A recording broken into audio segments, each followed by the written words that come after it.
Things in Cranberry tonight, our second visit to Cranberry. My name's Chris Shovlin. I'm the play-by-play voice of the Robert Morris University Colonials. Andy Toole is, of course, here with us, hosting his show at Buffalo Wild Wings tonight as we talk Colonial basketball and a lot of other good things. We'll also be talking about Colonial hockey coming up in the second half hour of our show tonight as head hockey coach Derek Schooley will be joining us in our Buffalo Wild Wings guest segment.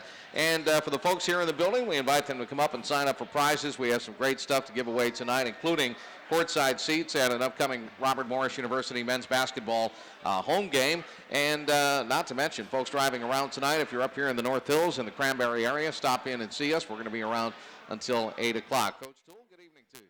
Shove, great to see you. Another successful week for the Colonials.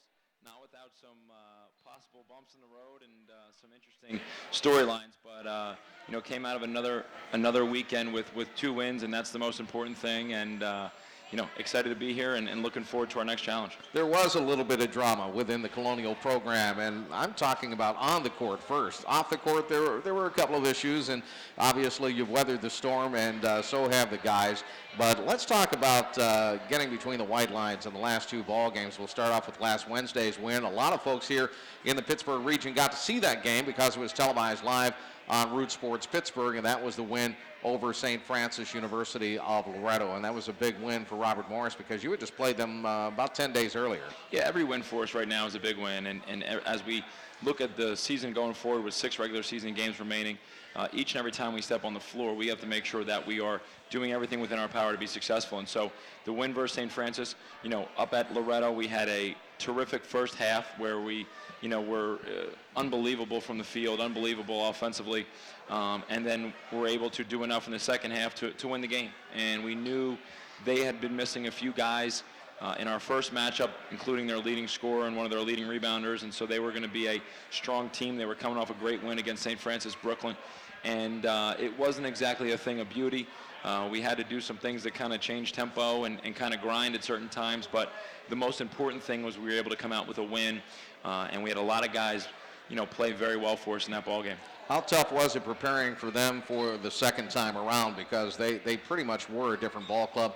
Umar Shannon, their point guard, came back and played. He did not play in the game in Loretto. So what kind of a challenge was it for you to get your team ready for a different look from St. Francis? You know what, I think sometimes when you go on the road and you win a game like we did the first time we played them, when you have them at home, sometimes it's almost like there's a sense of comfort. There's hey, well, we already beat them on the road, and it's always harder to win games on the road than it is at home, but we all know that you can lose anywhere. And so, with the additions of Umar Shannon, with some lineup changes they had made, with the fact that they had beaten St. Francis Brooklyn and we lost to St. Francis Brooklyn, I think it really kept our guys' attention, which was important. And, we hope that some of the more mature guys on our team, some of the more experienced guys on our team, are able to grab the reins and say, hey, this is the most important game on our schedule because it's the next game on our schedule. We have to prepare the best that we can. We talk a lot of times about, making sure you respect your opponent. St. Francis doesn't have a great record, but they're a better team than their record shows. And we've learned a couple times this year the hard way that if you don't prepare yourself properly and you don't respect your opponent and you don't respect the game, you're not going to be able to be very successful. And so, I was happy with the way that we approached it. I was happy the way that we prepared for it. And then I was happy with the way we performed in that game. In that game, and this is the second time this year that a point guard has suffered a concussion and symptoms of a concussion. And this time it was Anthony Myers-Pate, your backup point guard, who took an elbow to the temple in that game, chasing down a loose ball on the floor. I know you were appreciative of his efforts going to the floor to get that basketball, but he took a pretty good whack. He did, and obviously we were ready without Belton. He was out with his shoulder injury, and so Ant had stepped in, and we have complete faith in Ant and his ability to run our team. He's done it so many times for us before and has had such great success with it. And so, we were completely fine with, obviously we always love to have Belton, but we were comfortable with what we had going on. And then with about 8 minutes to go in the game, he takes just a kind of a knee to the side of the head and, gets up. He's a little staggered, a little dizzy, and, tried to come back into the game and play, but just didn't feel right, felt dizzy. And so, said he couldn't go. So now is where we start to get a little bit concerned. Right. We had a decent lead, but you always want to make sure that you have some guys that can handle the ball and make decisions for you, understand time and score situations on the floor when you really are coming down to those crunch time minutes. And so about the last 5 or 6 minutes, we didn't have a point guard, so to say. A true one. Yeah, anyway, a true one. So Russell Johnson thinks he's a point guard at times, but, we didn't have a true point guard. And so we had to do it by committee. We really had to make sure that we were sharing the ball. We had to make sure we were making ourselves available for each other. And I thought Karan Williams and Carvel Anderson did a very nice job, as well as Russell and Lucky coming back and handling the ball a little bit. So there were some nervous moments when you're sitting in timeouts and you're saying, okay, what play does everyone know from the position that they're currently playing? And how can we draw something up that's going to get us a good look or a good shot? But I think when our guys were locked in the way that they were in that game, you can make some of those adjustments and have those conversations during the timeout and end up being successful. You're listening to the Andy Toole Radio Show. We're live on ESPN 970, as we are each and every Monday night at a different Buffalo Wild Wings location. We're in Cranberry Township tonight, where the drinks are flowing, the wings are tasty, and we're making friends out here. A lot of folks have come out to be a part of the show, and some folks have just dropped in for dinner, and we appreciate the fact that everybody's out here tonight at Buffalo Wild Wings. Coach, let's talk about the makeup of your club. And I bring this up because you mentioned you have 2 point guards on your club, 2 natural point guards, and Belton Jones, who's your starter, Anthony Myers-Pate, who's a fantastic backup. And from time to time, you get both of those guys in the mix at the same time, and they move around. But the makeup of the club, you only have so many roster spots.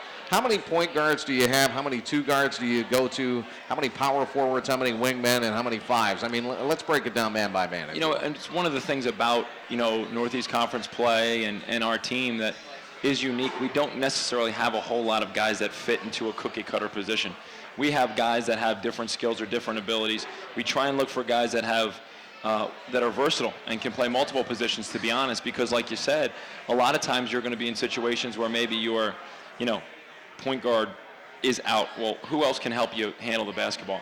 And so we want to try and get a collection of as many basketball players as we can, regardless of position, because I think when you have as many guys on the floor that can pass, dribble, and can shoot, you become difficult to defend. And if you have guys on the offense or the defensive side of the floor that can guard multiple positions, who can rebound the ball, who can play bigger than they are, it makes you hard to get scored on. And so as we go out, and probably I'd say Ant and Velton are 2 of the guys on our team that are more position friendly than other guys. Mm-hmm. You look at a guy like Russell or Lucky or even Mike McFadden, those guys are just versatile, athletic forwards that have a variety of skills. Russell and Lucky obviously have the ability to step out and make shots. They have the ability to put it on the floor. Mike has the ability to face up and drive by you. He also has the ability to score with his back to the basket. And so as we look at those different things, we try not to make guys into just position point guard, shooting guard, small forward, power forward. I don't think we've ever had a power forward since I've been at Robert Morris. We've had forwards, some more powerful than others and some, needing some more power. But, it's just you try and get as many guys that are out there that can be, basketball players. And like I said, I think that helps us in certain situations. Because you do have guys that, can kind of swing from spot to spot and help you cover up if you do have a guy out or there is foul trouble or things that occur during the course of the game. Is your natural tendency, though, and you may have answered this already, your natural tendency is to give it to the 2 guards to bring it up the court? Is that the first natural tendency? Or you mentioned Russell Johnson. He actually is a decent ball handler at 6'7". He is, and I think sometimes it's based on what their matchup is. There's times where where people will try and take our point guards out, and Karan or Carvel or Dave Apollon or Lucky might be guarded by somebody who's a great perimeter defender, and you might have Russell who's not guarded by a great perimeter defender, and you say, okay, Russ, you bring it up and get us started in our offense. And those things are okay too. I don't know if anybody watched the Duke VCU game early this year in the battle for Atlantis, but VCU obviously plays that havoc style, and one of the things they do is they press and trap all over the floor. Well, Duke gave the ball to Plumlee, and he brought the ball up the floor because VCU couldn't match up with their 5-man, couldn't match up with him full court. And now it's nice when you have a 7-footer that can do that, but sometimes why are you going to beat yourself up as a point guard and constantly get worked getting the ball up the floor and going from spot to spot and spot to spot when someone who's not being guarded can just get over half court, and then you can get an offense that way. So I think sometimes it's a little bit easier to have some guys that have good matchups bring it up. I love it. Basketball is such an intelligent game. It is, and sometimes it's not always played very intelligently. We like to try and make some intelligent decisions, or at least pretend like we are. But it's sometimes just looking at the game and seeing where your advantages are or where your disadvantages are, trying not to let your disadvantages get exposed and trying to accentuate your advantage. It's the Andy Toole Radio Show. We're live on ESPN 970 here in Pittsburgh tonight and on iHeart.com. Chris Shublin, the voice of the Colonials, with head coach Andy Toole. A little bit later in the program, we're going to be switching gears and talking Colonial hockey in our Buffalo Wild Wings guest segment with Derek Schooley, the head hockey coach here at Robert Morris University in the men's program. And again, we'll remind people who are not in the immediate area, and if you're not in the building, well, even if you are in the building, you can tweet us, I guess. But the thing is, if you have a question for Coach, you can always tweet your question using the hashtag AskToole. That's AskToole, hashtag AskToole, to tweet your question to head coach Andy Toole of the Robert Morris University basketball program. You can also get us a question for Coach Schooley as well if you really feel the need. You can use my hashtag, but we'd be more than happy to relay those questions on to Coach Schooley and see what people's thoughts are out there. He's doing his homework already. He's prepping for the big segment coming up in the next half hour. I hope he's tweeting a question to me. He may be. He's on his phone right now. Yeah. You never know. Let's talk about the Wagner game. 21-point lead for Robert Morris with 2 minutes, 15 seconds remaining in the first half of play. And it looked like the Colonials put it in cruise control. Everything was going swimmingly until Wagner decided to start playing some basketball. They got smart about it and forced overtime. And they never had a lead in the ball game. It was 73-73 going into the overtime period. You got the early buckets and held them off the rest of the way, picked up the win. But it was not an easy one, and nowhere near as easy as it was starting to look at 2:15 left in the first half. And I think a little of that was some fool's gold. I think we jumped on them early. We made some shots. We were able to really move the ball. We turned them over a number of times early in the game. Lateef Rivers didn't play a whole lot in the first half because he got 2 fouls. And so I think it was a little fool's gold. And so even as we went in at halftime, we were trying to explain to everybody, and I think our guys understood that Wagner was going to come out and make a great charge. The game was actually very similar to the game we played against Wagner my first year as the head coach in the opening round of the NEC tournament, where we built a 20-point halftime lead. All of a sudden in the second half, the game became very chaotic. They pressed, they put their head down and drove, and they really became aggressors in the game and were able to work their way back into that game as well. And so that's exactly what kind of happened. And we didn't handle things in the second half as best we could. Some credit obviously has to go to Wagner for the aggressiveness that they played with and some of the plays and shots that they made. But we certainly helped them make their comeback with some poor decisions turnover-wise, and then also maybe some quick shots where that's one of the things that happens when people play pressure basketball is you don't always steal the ball in the half court, but when the ball gets into the front court, they might take a quick shot or maybe not make an extra pass or make a great decision, and they certainly had an effect on us on both ends of the floor with their pressure. And that was another game in which the lack of a point guard, in particular a backup point guard, hurt you. Belton Jones was able to play, but there were moments in there when Wagner was pressing in the second half that he wasn't in the game. Anthony Myers-Pate was in street clothing because of the effects of the mild concussion that he suffered against St. Francis, so he wasn't available to you. That made it that much more difficult to bring the ball up the floor. Yeah, and Belton actually, Belton wasn't 100% either. So, trying to figure out when he could be in the game from a time standpoint, trying to get him some blows at times, because when you're handling that pressure, obviously it wears you down, and trying to make sure you have lineups out there that are going to have some ball security. We didn't do a great job with it. There's a ton we can learn from it. I think it was a very valuable experience. I don't know if we're starting a trend where we're just going to shuttle guys. Point guards, you each play 1 game a week. That seems to be our new trend now. You pick and choose your game of the week, and you get out there and you play the best you can. But the more guards you have that, like I said, can handle the ball, the more comfortable I feel as a coach, that's for sure.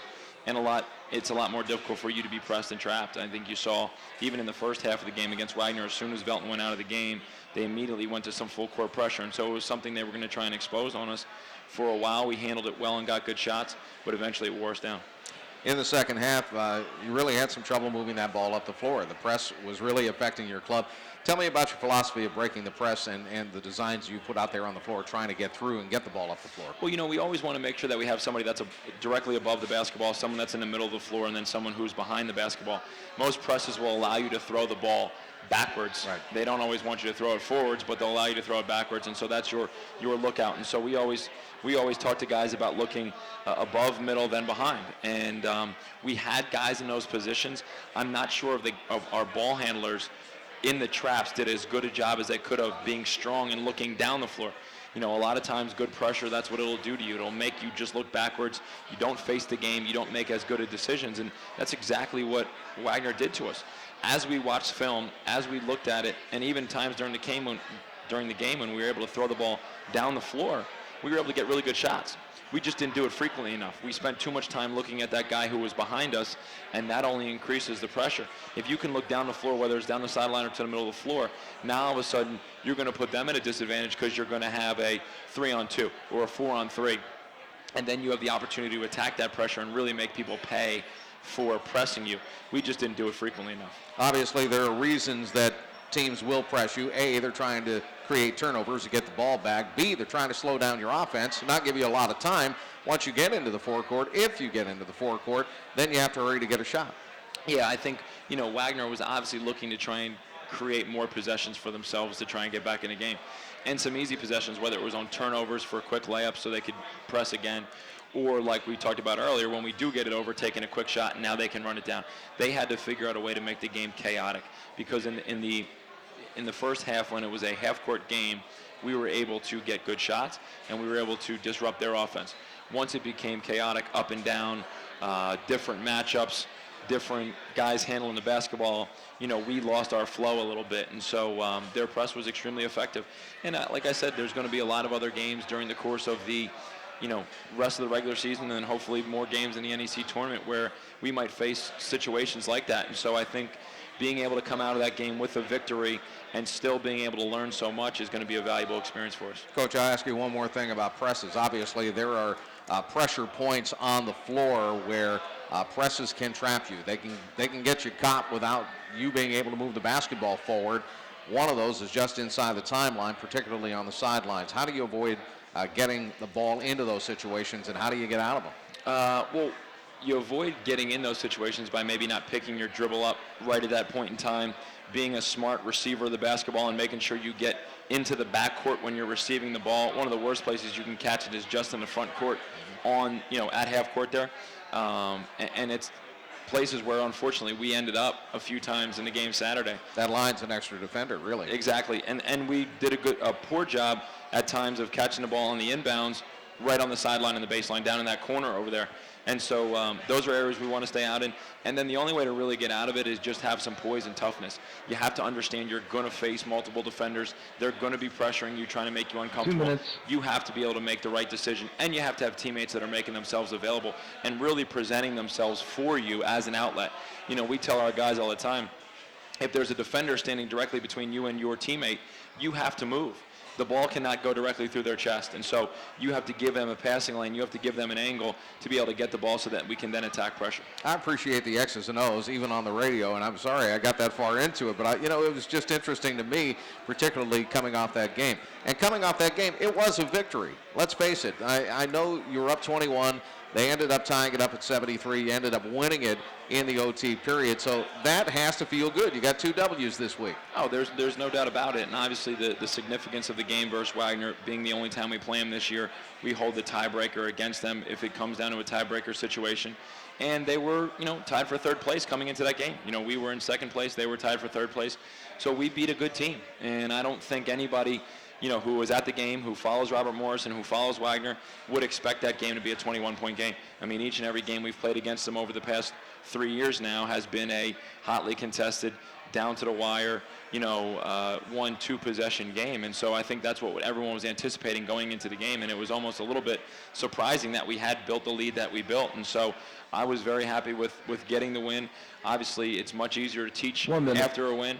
And like I kind of said to the guys today, we can't afford to learn from losses anymore. We have to be able to learn from wins, be mature enough to understand how we can correct some of the mistakes we made, but we can't learn the hard way and say, oh, we just lost. Now we have to try and, figure it out. Yeah, a tough win is always better than a tough loss. There's no doubt about that. For sure. More of the Andy Toole Show, live from Buffalo Wild Wings in Cranberry on 970 ESPN. Andy Toole, the head coach of the Robert Morris University Colonials, is here at Buffalo Wild Wings in Cranberry. I'm Chris Shovlin, the play-by-play broadcast voice of the Robert Morris University men's basketball team, and we're here tonight at Buffalo Wild Wings. Again, our head hockey coach, Derek Schooley, will be joining us in our next segment, in our Buffalo Wild Wings guest segment. So if you have a question for Coach Schooley about Robert Morris hockey, you can tweet that, and you can also tweet Coach Toole as well. Before we talk about some team building that went on this afternoon because of a power outage of all things, we have a Twitter question. This is from Jason via Twitter. What's your one biggest regret from playing that you try to save your players from? It's a good question. And Jason saw my playing career up close and personal. He was a manager of mine when I was a player at Penn, and probably one of the best managers ever in the history of college basketball. We had a great managerial staff, and Jason was leading the charge of those guys, and still a very close friend of mine, and still supports me and the program. You know, every time we're in the New York metropolitan area, his parents come out to games. They were at the Long Island game, and just really great people, really great family. And biggest regret, I don't know if it's a complete regret, but it's one of the things that I hated was conditioning. I hated conditioning. I couldn't stand it. I would love to work out. I would love to play, pick up, all day long. I was never a big fan of conditioning, and probably could have done a better job in strength and conditioning. And so, one of the things that, I try and make sure that our guys do is, be the best conditioned athletes that they can, take care of their bodies the best that they can. And then, I think for the most part during my career, and Jason could agree or disagree with this, but I think for the most part I was a pretty hard-working player. But there's still a question always that kind of rings in your head. Did you work hard enough? Could you have done more? Was there more opportunities for you to be better than you were? And so the biggest thing that I talk to our guys about, and I try and save them from, is having that little bit of doubt, is making sure they try and get the most out of every day, that they work the hardest, that they figure out how good a player they can become. Because I think for myself and for a lot of other guys that have played college basketball, you always sit and you wonder, what maybe if I would have done a little more, or gotten some more shots, or did this or did that, could I have been a better player? And it's something that I'll never know. It's something that I won't be able to find out. And so I think I try and make sure that our guys are trying to get the most out of each and every day, so that when they're 32 and 10 years removed from their college careers, they can say, you know what, I did everything within my power to be the best player that I could, and I tried to be the best teammate and be a part of the best program that I could. And then you don't really have those, you don't play those games with yourself and second guess. But that would probably be the biggest thing. From an on-court thing, I would love to have won a game in the NCAA tournament. I got to participate in 2 NCAA tournaments as a player, came close both years, but wasn't able to get over the hump. And I think that's where some of those, maybe if I would have stayed in the gym longer, maybe if I would have been bigger or stronger or done some things like that, maybe we could have gotten over the hump. And so, that would be probably the thing I try and save my guys from the most, that little bit of doubt. Well, selfishly speaking, I hope to see you coach one. Well, tell me about it. You and me both, Shove. That would be, I don't think there's anything that matches being a part of the NCAA tournament as a player and actually being able to be on the court and competing in what everyone has come to love, being March Madness.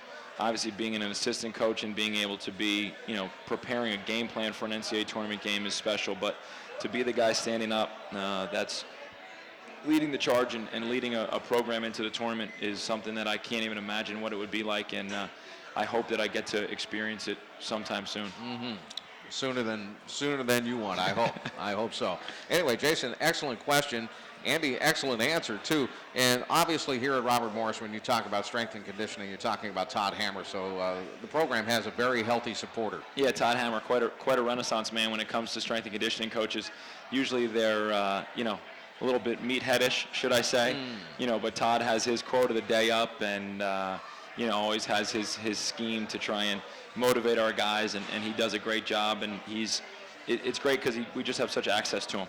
Whenever we need to get an extra lift in or change something around or whatever, he's very flexible and works with us very well. And I know our guys enjoy working with him. And you can see guys getting stronger as they go through their careers, and that's something that is good to see. All right, we appreciate the question via Twitter at #AskToole. That's ASKTOOLE, the last name of our head basketball coach at Robert Morris, Andy Toole. It's Chris Shovlin with Coach Toole here on ESPN 970. We are live at Buffalo Wild Wings in Cranberry Township tonight. A little bit later in our Buffalo Wild Wings guest segment, it will be head hockey coach Derek Schooley, and of course the Frozen Four coming to Pittsburgh. We'll be talking with him about that, but more specifically his team coming up. And again, here on ESPN 970, earlier I brought up the point that you had a little bit of drama on the floor with an overtime game. You got through that with a win, got 2 wins last week. A little bit of drama off the floor too. And a basketball coach told me years and years ago that this is a marathon. It is not a sprint. The basketball season is long.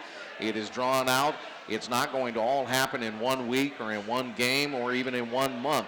But you're going to find twists and turns. You're going to find them on the court and off the court. And obviously there's a lot of emotion at play. And you had a player give you a little bit of a personal ordeal that he was going through, a little bit of a problem that you had to deal with and try to get his head back into things this week. And fortunately, everything got worked out. Yeah, Mike McFadden is who you're referring to, and he, he came to us early in the week and was just dealing with some things on a personal level, and, kind of said, Coach, do you mind if I, take a day or two to kind of regroup and, get everything together? And, and we allowed him that opportunity, and thankful that he was able to, rejoin us on Friday, and, had such a huge contribution in us winning the game at Wagner on Saturday. And I think, it's one of the things that I don't think a lot of people see is, this is a difficult thing, even for guys that love the game. A lot is asked of you. There's a lot of time that's spent, working and lifting weights and working out and participating in practice and games and study halls and film sessions and on and on and on. And, there's times, I'd be, if someone would put a stat in front of me that said, an extremely high percentage of Division I college athletes at some point in time question, their love and passion for the game, or question, being part of the team, I'd say it's, 85, 90%, because it is something that you are constantly being pushed and constantly being asked to do more and to give more. And so, Mike has been one of the guys for us this year who has provided a lot of leadership. He's been a great, consistent force, in our front court this year. And we're very fortunate to have him. His teammates were terrific. They really reached out. They really were there to support him. And I think that's a big key to this whole thing, is making sure that your team is there, thinking about each other, working for each other, and trying to make the right decisions for each other. I think when you get guys that are, making selfish decisions, that's when your season's going to be over a lot quicker than you anticipate. Excellent, and it's great to see Mike back. He's a good young man, there's no doubt about it, and obviously there's so much more that plays into this than the regular student has to go through, because there is so much time on the court, there is so much time in practice and conditioning, study halls, as you mentioned. You got to worry about class, maybe a problem with a family, maybe a problem with a girlfriend, or in some cases a wife. Yeah. And obviously, you have to put all of that into perspective when you're talking about how much time that goes into this, and how much effort that goes into this, and how much passion goes into this. But it's great to see Mike back. And I think it's twofold. I think, one, it's nice. This is where I think where my youth does help me, where I can relate to the not too distant past, where I was, trying to balance all those things as well. Sure. And you'd be foolish, I think, to believe that everybody on your team was thinking basketball 24/7. There's other things that go on a college campus. There's other things that guys are interested in, even outside of basketball. And we have guys that do graphic design. We have guys that love movies and music, and they have other passions. They're well-rounded people. They're not just robots. And so sometimes those things can start to add up. And I also think it's, you always hear, well, athletes should never complain because, they're getting scholarships. And yeah, they are getting scholarships, and everyone's very appreciative of those scholarships, and they understand that there's very few people that get that opportunity to have their college education paid for. But a lot is also asked of them in return. And sometimes I wonder if the people that don't get scholarships, who complain about athletes getting scholarships, if they really had to walk a day in the shoes of a Division I college athlete, how much they would love that scholarship. You know, the 6 a.m. lifts. You know, you get on campus on August 27th, and our first conditioning workout is August 28th, and it doesn't stop until March. And you don't get to go home for Thanksgiving, and you get 3 days at Christmas, and you don't get spring break if you're lucky. If you're lucky, yeah. And you get to go on a bus ride, and you get home at 5:30 in the morning, and then you got to get up and go to the tutors all day on Sunday. You know, some of those things that people don't put into the equation when they say, well, they should never complain because they're getting their education paid for. And, you know, so like I said, there's a lot of things that go on within the dynamics of a team and during the course of a season. And, you know, this was just another example, and we were able to, you know, come through it, I think, a stronger team for it. That said, and speaking of becoming a stronger team and a team with much more camaraderie and purpose and togetherness, you meshed these guys today by, and I think a lot of people realize whether they're following the program or not, there was a power failure on campus today. The whole campus was out. They let everybody out of class because there was no electricity. It made the news, and people, when we walked in here tonight, said, hey, you get your juice back on yet? And yes, thank goodness they did. But you couldn't practice in the building today in the Toole Center because the lights were out, so you decided to take everybody where? We went bowling. Bowling. And I think it was a scam by our guys because the power only seemed to be out from about 12:30 to 3:30, just smack in the middle of our practice time. So I'm not sure if they were hanging out with a transistor trying to see if they could get the power out on campus, but we actually had planned it as a coaching staff that we were going to do this before the power went out. And so the power just gave us a great excuse to really do it. And it was great. You know, we've done things like this before where we, you know, have gone bowling. Every Halloween we go to a haunted house. We do some things outside of the game of basketball where you can just be around each other and be normal. You know, I'm not coach. You're not player. It's just, you know, guys that are, you know, having some kind of experience together. And so today bowling was great. We played 3 games. Karan Williams sandbagged everybody. Did he really? The first game was a practice game, and he, you know, I think bowled like in the 90s and said, oh, I'm just average. I'm not a very good bowler. And then all of a sudden had 170 and 160 in his next 2 games and claims that it was just, he was lucky. It was a fluke. Yeah, huh? it was a fluke. Okay, yeah, meanwhile, he's picking up 7-10 splits, and, you know. We had some guys that are decent bowlers. Mike McFadden's a good bowler. Lucky Jones was a good bowler.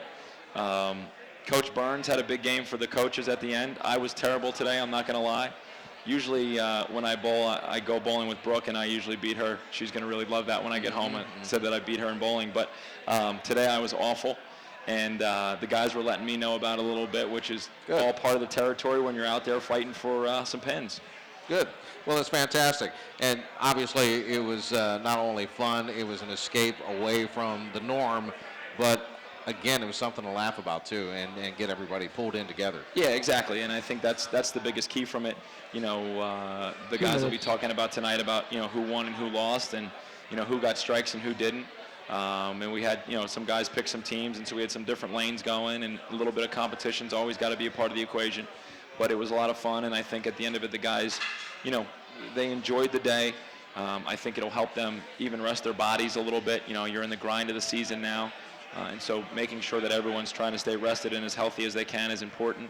And so, you know, we'll get back at it tomorrow, but I think today was a positive day for us, even though we didn't get a chance to get on the court. I'm just glad nobody got concussed at the alley. Well, you know what? It's always a possibility. We had a couple guys, I think, who their bowling skills aren't exactly fundamentally sound, and so when the ball doesn't hit the ground until about midway down the alley owners didn't like us very much. But you never know. Those balls can go flying anywhere. This is true.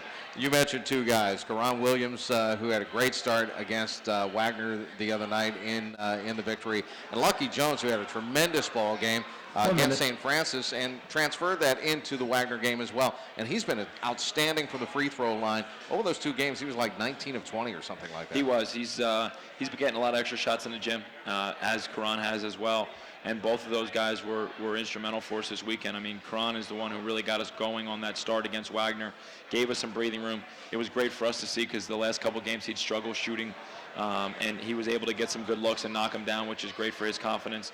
You know, and Lucky's been, you know, since he sat that FDU game, he's been terrific. And, you know, hopefully he can continue to play that way the rest of the way out. Okay, now I know 2 things. I know you know about basketball and you know about bowling. What do you know about hockey?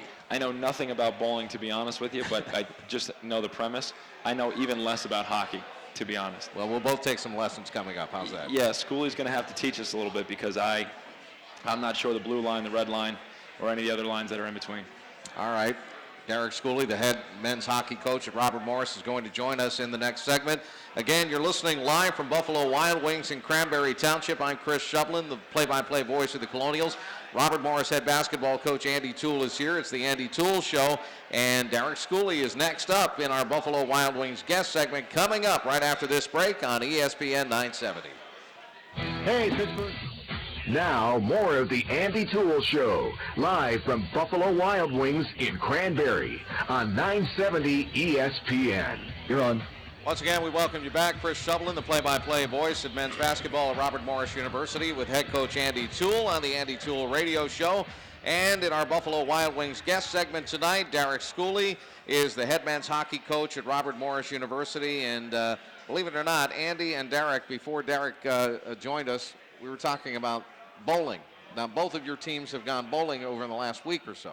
Yeah, it must be in the coach's handbook of how to try and get your team on the same page, is take them to the bowling alley and let them laugh a little bit. But Coach Schooley, great to have you. We're happy to have you get out here to Cranberry and sit with us for the show. And you're in the midst of your long season that you guys have, where you start games all the way in October and don't finish hopefully till April. Yep. And now you're sitting in a spot here, conference play, 6th place, but you're just a couple points out of 3rd, and you have some huge games coming up. Tell us a little bit about what you have looking down the road here. Well, we got 6 regular season games left, and we got number 14 Niagara this week. We play up at Niagara on Friday, and then play at home on Saturday, and do the same thing the following weekend with Canisius. The weekend after that, we got Mercyhurst, who we go. They come here on Friday. We go there on Saturday. So it mad scramble. We're 3 points out of 3rd place or 4th place. I mean, it changes daily. There's all the games that were postponed out east, so you never know where you are right now. But everything's so tight and jumbled in the standings. And a good weekend or a good little stretch, you can climb from 8th to 3rd before you know it. We were 8th going into the weekend, or we came out 6th, and we had a 3-2 lead going in the 3rd period on Saturday night. If we would have got that extra 2 points, and unfortunately we lost those, we'd be up in almost in 4th place. So it's really tight, and every game matters. And you talk to your guys, and much like you do, that games in October and November can dictate where you finish in the standings, and they kind of look at you and roll your eyes and don't really realize it. And here we are wishing we could go back and get a 5-4 loss from Bentley back, and get one of the games at Holy Cross where we should have won in overtime and missed a couple chances back, and those could end up biting you in March. Yeah, it's amazing how you have to take guys who think minute to minute and try and explain to them how each and every practice, each and every film session, each and every time they get a chance to step on the ice is going to be so important for the future. And guys don't look to that. But that's exactly the way our standings are in basketball as well. I mean, 1st place to 8th place right now is about a 3-game difference, and our last 6 are going to be just as crazy. Coach, talk a little bit about your non-conference schedule, because I know you had some outstanding wins in a non-conference schedule, and try and parlay that into how you take those games. Because again, we just talked about it. They're kids, and certain games excite them, and other games aren't as glamorous. Talk a little bit about your non-conference schedule and the success you had, because it was, a banner season non-conference-wise for hockey. Yeah, we're 5-1-1 non-conference, so we opened up at Quinnipiac, and they were ranked. They were just outside the top 20 when we played them, and currently they're number 1 in the nation. They've won 18 in a row, and we split with them in the opening weekend, and we've got 11 new players this year. This is the 9th year of our program, so this is the 2nd time we've redone the program and started over from scratch with a young team, and we didn't know how. We knew Quinnipiac was going to be good. We didn't think they'd be number 1 in the nation, and we split with them. And then we got Ohio. We had a rough stretch where we thought that this was going to be challenging. We had a home-and-home with Ohio State, 2 with Penn State, potentially Miami in the Three Rivers Classic finals. And, you look at that and you go, hey, if we can go 500, it would be a good stretch. But we beat and tied Ohio State, beat them at the Schottenstein Center, and then came back and tied them here in front of 1,600 people and a huge crowd at the Island Sports Center. Then beat Penn State there, and then beat Penn State in the semifinals of the Three Rivers Classic. And then you get Miami, who at the time was number 5 and currently has climbed up to number 3 in the nation, and we beat them 1-0 and to win the Three Rivers Classic championship. And we want to play the best non-conference schedule we can because we think it gets us ready for our conference schedule. So when we get to the playoffs, nothing is surprised us speed-wise. Nothing surprises when the intensity's picked up, and that's what we try to do. And right now, like I said, at one point we were 11th in the pairwise or the RPI for the NCAA tournament with all our wins. And granted, we've dropped a little bit since then because we're just 500 in conference play. But we want to play the best schedule we possibly can and be ready for the tournament when we get there at the end. Because just like the NEC, we're a one-bid conference. You know, Niagara right now is on the cusp of potentially getting an automatic bid if they win out, and you know maybe somebody beats them in the finals, they potentially could get an automatic bid. But really, for the most part, our league's a one bid league, and we want to make sure that we're playing our best hockey when it comes playoff time. And up until those playoffs, up until I guess the semifinals and the finals of that playoff tournament, it's all higher seeds, right? So anywhere that you can kind of position yourself now is going to give you maybe a better opportunity to win, come March. Well, that's a big thing. We want to finish in the top 4 in our league because you get a bye in the first round. 1 through 4 get a bye. 5, 6, 7, and 8 host a 2 out of 3 game series in the first round. Then you got to go on the road for a 2 out of 3 game series in the quarterfinals. And then if you advance to the Blue Cross Arena, the Final Four, you get 1 game knockouts for the semifinals and finals. But last year we finished in 7th. We had to go to 3 games in the first round and had to win the 3rd game in overtime. And then that was on Sunday. Had to turn around on Friday and play another 2 out of 3 game series against Niagara in their building. And unfortunately, it didn't go our way because we were just physically exhausted.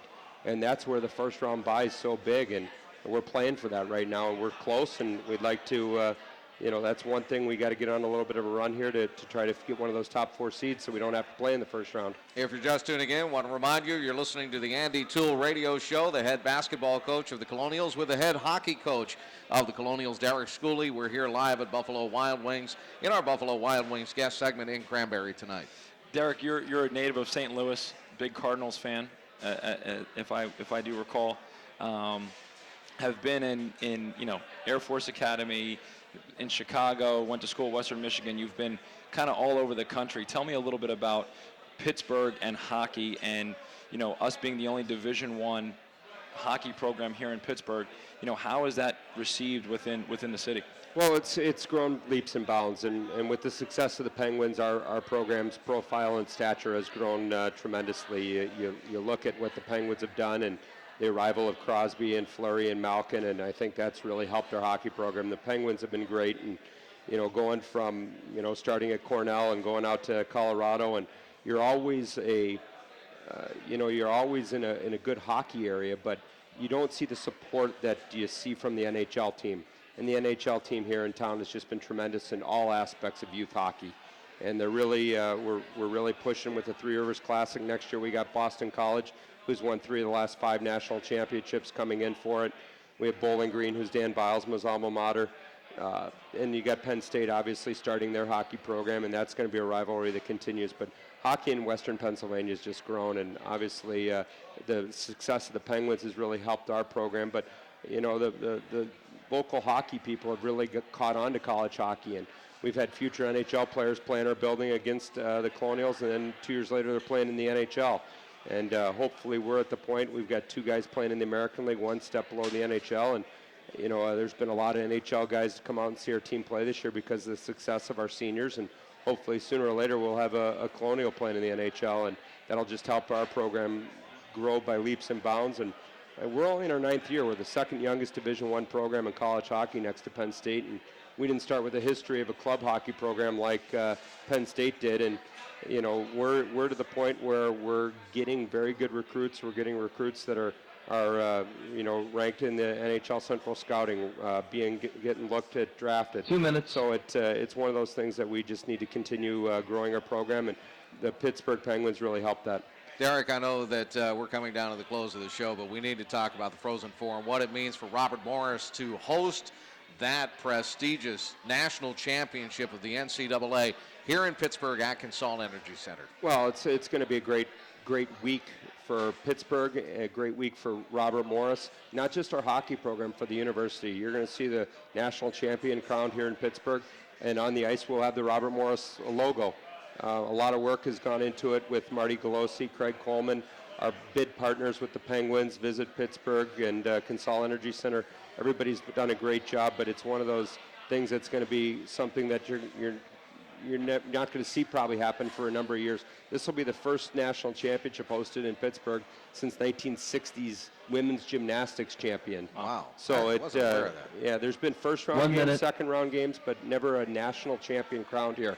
And in April, April 13th at Consol Energy Center, the national champion will be crowned, and it'll be an exciting week for Robert Morris University. I'm going to have to try and get my tickets from Derek because I know Marty doesn't have any juice with the tickets. He's pretty much all out. But wanted to ask you real quickly, I know in 1994 you were the grinder of the year in your hockey association. Is that almost like you have to become a coach?